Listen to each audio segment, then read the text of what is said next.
Hello and welcome to this little planner chat. I am finishing up, or not finishing up, but moving towards finishing up my August section pages.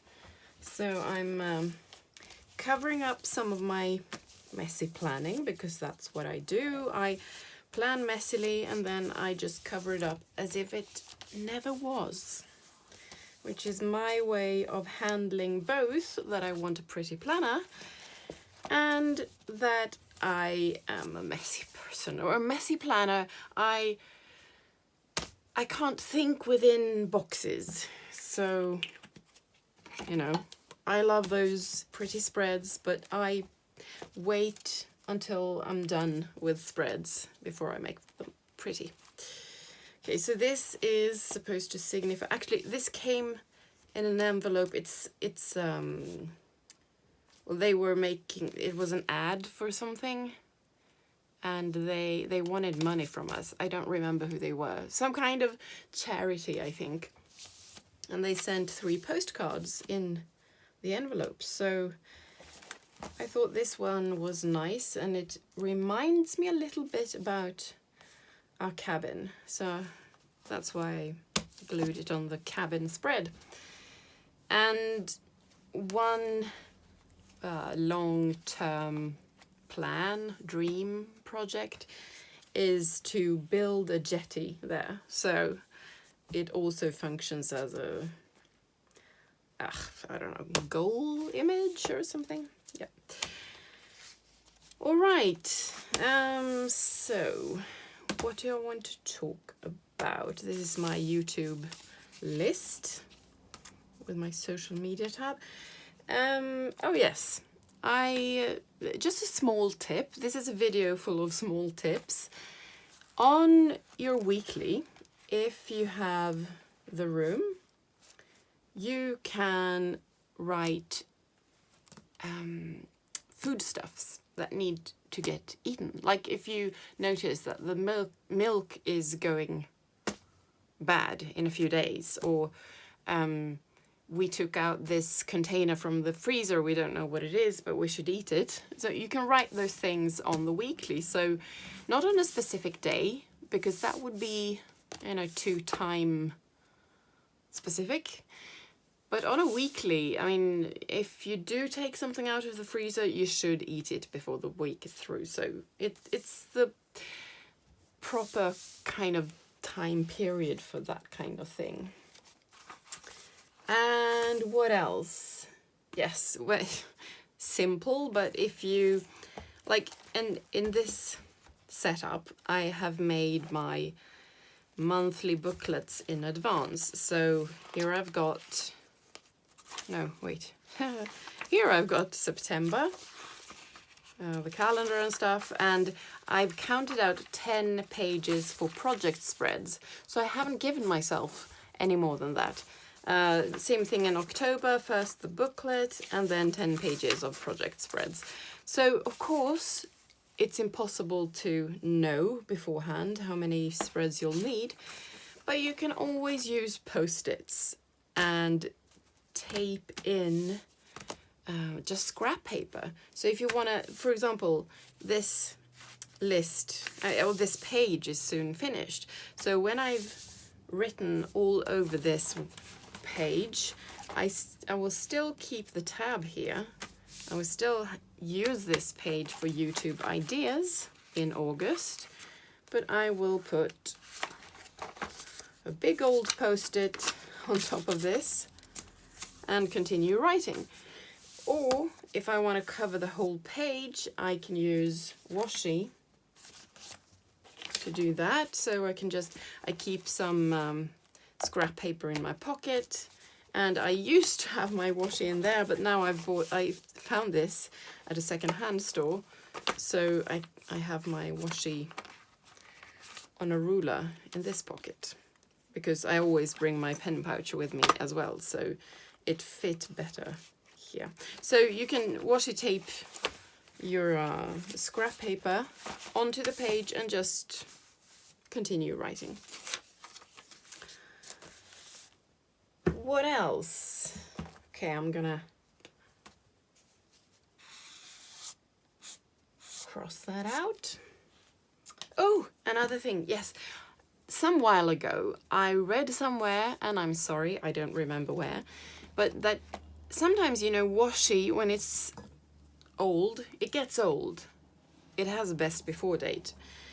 You can't peel the tape off like you're supposed to do. It sort of bunches and several layers can stick together, and it just breaks and peels like thin strips, and it's horrible. And one of my rolls acted like that from the moment I bought it.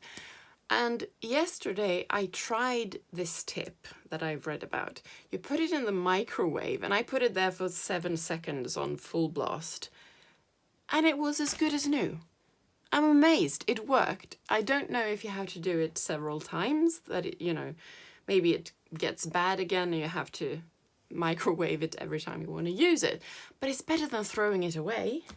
So another tip there.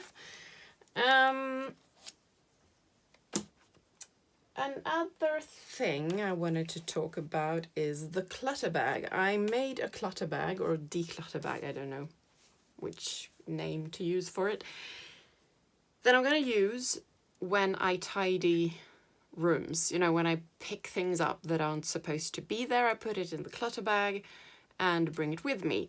And I was going to make this whole atomic habit out of it and do this every time. This is my plan for, you know, my daily routine when it comes to exercising, working and cleaning. So I was thinking, oh, because I have one habit where I put the dishes away before I have lunch. So I thought, oh, then I can pick other things up and put them in their place before dinner, and I'll have the same kind of, you know, routine then. But I quickly realized that I didn't want to, because it was too much of the same, and I don't like too much of the same. So my new idea is to use it all the time. Just bring it with me everywhere. Not, you know, within reason, but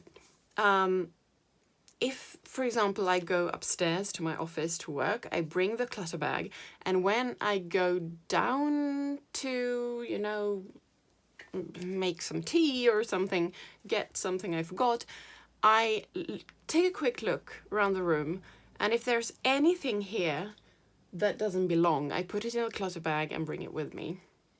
And the same goes for, you know, the dining room or the kitchen and so on.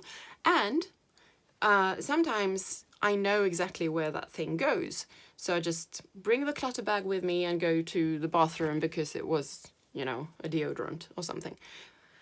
And it belongs there. And sometimes I need to discuss it with my husband because I have no idea what it is, even. He has guitar stuff that looks like junk, but isn't.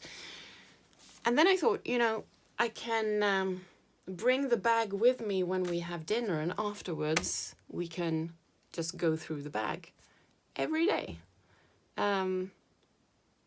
So I guess that's not exactly planner related, but it is habit related. And I think people who love planners love, you know, making some kind of structure for their lives, try to implement new habits, try to make things work, you know, the life puzzle. So that's kind of a bonus tip. How many do we have now? Is it 4? Gonna have to name this video something like 4 tips for blah blah. And I guess another tip is to allow yourself to messy plan in a messy way, and then cover it up. So this used to be my calendar for August. I am keeping 1 memory per day that I write on the weeklies. These used to be my weekly spread where I wrote my to-dos like this, but now I've covered it up. I've written 1 memory a day like this. So that sort of replaces the calendar, but because a lot of things on the calendar are things I don't want to remember, like I had this meeting with this person, well, who cares? Whereas I will want to remember that on this day we saw Saturn in the night sky. On this day we had fermented herring, well, and so on. So that is a tip from me. If you do messy plan but like pretty things, cover it up and just, you know, you get a bonus background because, let's see, this one is better. You can see the writing peep through a little bit, so you kind of have well, art journaling background already. You just cover it up with semi see-through paint, and yeah, it's I don't know, I like it. It's a tip.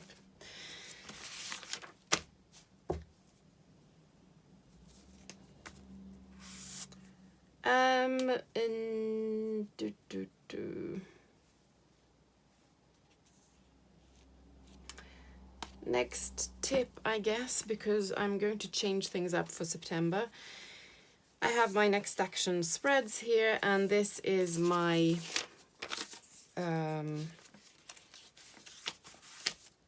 home next action spread. And it didn't work at all. I divided it by online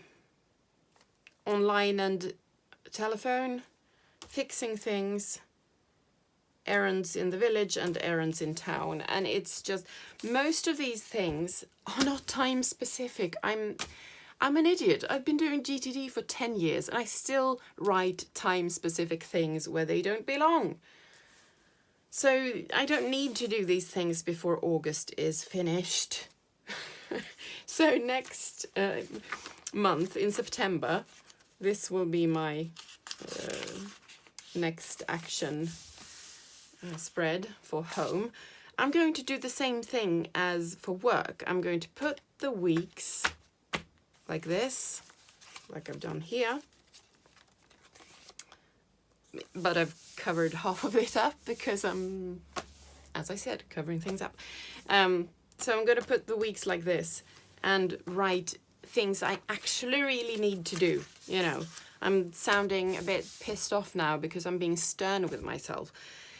I need to stop writing non-time specific stuff on time specific spreads, and one way that I am helping myself keep that promise is by using my next action insert. I'm actually, it started with me writing next actions for my someday maybe lists that I've got in here, but then I started noticing that writing these, because now I've written next actions for every single project in this insert, which is a lot. So yes, I've filled it up almost. But I noticed that it changed my way of thinking. And this is probably something I should have implemented 10 years ago when I started GTDing. But when I have this kind of mind process started, I see the world differently. Like, for example, I went to the bathroom today and I saw the henna package. I color my hair with henna, and I had taken it out of the cupboard because I need to do it again soon. It's just that my old container for mixing this powder with water was broken, so I need to get a new one. So it was just sitting there, and every time I saw it, I thought, oh, I need a new container, and then I didn't do anything about it. But now, when I saw it, I immediately thought of my next action insert, and I went to my, let's see, is it this one? Yes, my find gather context which has now got its own tab, so I can navigate, and put it there. Henna container. And I even had an idea, perhaps one of those little plastic containers with shrimp that you buy, you know, conserved shrimp. Not conserved, what's it called? Never mind. So to begin with, when I saw the henna, I immediately thought of a next action, put it here, had an idea. And then when I went down to the kitchen to have lunch, I opened the cupboards there and I saw one of these shrimp containers that I have washed up to, you know, keep things in. And I thought, henna container. Picked it out, put it on the stairs, and then when I went upstairs again after eating lunch, I brought the shrimp container with me. So now I have a new container and I can mix the powder with water and henna my hair. And this would have taken longer if I hadn't had this new system in place. And as I said, you know, you can laugh at me. This is something I should have been doing for 10 years. But I want to talk about it now because I can't be the only one in the world who struggles a bit with actually following the principles of GTD. But when you do, it really pays off. So, is it 6 tips? I have no idea. This one I have talked about. Well, I guess I can also mention that when I set up my September tracker, I will check what worked and what didn't work. And, you know, it's information. Don't beat yourself up like this. I haven't done any of this habit. I was going to process voice memos. I haven't done one. Okay, so for some reason it didn't work. I didn't do it. I didn't want to. I don't know. Whereas this one, putting away the dishes, has really worked. So these boxes should represent the days we still have in August, and I will fill all of them in. And okay, so I'm onto something there. The atomic habit I set up for putting away the dishes is working. I have another video about that if you're interested. And laundry, fine, you know, okay. Recycling is even better than what I anticipated, so I'm running out of boxes now. But you can analyze these things and see, okay, I didn't want to do that, I didn't do that, why? And do I skip those on the next tracker next month? Or do I put them sort of higher up to capture my attention? What do I do? Do I put them on the weekly to begin with to sort of get the habit going? Do I have to set up an atomic habit for those things as well? And should I do that now, or should I wait until the first one really, you know, sits? Sits is completely the wrong word. Until it's stuck, you know, until I'm actually regularly doing it. Yeah, and of course, I still have a few days to do some of these things, but it can pay off to think about why some things didn't work. And you can go to your next action insert and go to the mind map brainstorming tab and put brainstorm about why some habits didn't work. So I'm going to put it in English because I'm speaking in English. Why didn't some habits get done? And just look at the ones that, especially the ones that you didn't do at all. Just do a mind map. What do you think about when you think about these things? Like, for example, books in the attic. We need to do something about them. They're all over the place. Well, I'm never in the attic. I need to spend time there to actually see the problem. It feels big and overwhelming. I don't know what to do with the books. You know, as soon as I start thinking about the issue, I come up with all these reasons why I'm not doing it. Also, it hurts my back because, you know, there are heavy boxes on the floor that I need to lift and, you know, bend down and straighten up a lot, you know, to pick up books one by one. So there are several reasons why I haven't done it. So again, don't beat yourself up. Analyze what went wrong and, you know, the reasons for what happened or didn't happen. So I think that's all I have to say today. Only thing I've got left to say is that I'm going to make a cover page, which, you know, who cares? I'll show you the cover page when it's done. I'll just flip through quickly all of the pages that I've covered up. So these are pictures I've painted during the month. I am going to fill in this cat a little more. It's not finished. And this one too is just a sketch. I'm going to put some color on it. I'm going to cover this up, and, you know, all of the pages. These strips of paper, this and this and this, is from a book about fabrics, about weaving in different countries, and these are Indian fabrics. So I just glued them in because they look pretty and warm, and I like looking at them. This is henna tattoos with bangles. This is a hand. And I just like the colors, you know.